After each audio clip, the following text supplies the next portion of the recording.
Hi friends, ఈరోజు mini వ్లాగ్లోని mango పులిహోరని కమ్మగా ఎలా తయారు చేసుకోవాలో చూద్దాం. ముందుగా మామిడికాయలు, పచ్చిమిరపకాయలు, అల్లం నీట్గా వాష్ చేసుకొని ఈ మామిడికాయలని స్కిన్ అంతా పీల్ చేసుకొని వీలైనంత సన్నగా తురుముకొని ఉంచుకోవాలి. అస్సాంలో మామిడికాయలు, చింతపండు చాలా పుల్లగా ఉంటాయి.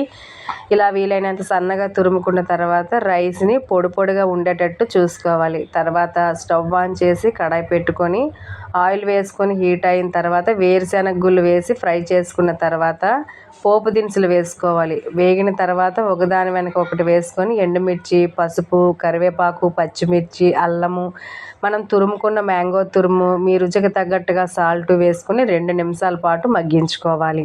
తర్వాత మనం ముందుగా ఉంచుకున్న పొడి పొడి రైస్ని వేసుకొని ఈ ఫ్లేవర్ అంతా రైస్కి పట్టే వరకు 2 నిమిషాలు మిక్స్ చేసుకొని గోరువెచ్చగా అయిన తర్వాత సర్వ్ చేసుకుంటే టేస్టీ మ్యాంగో రైస్ రెడీ అయిపోతుంది.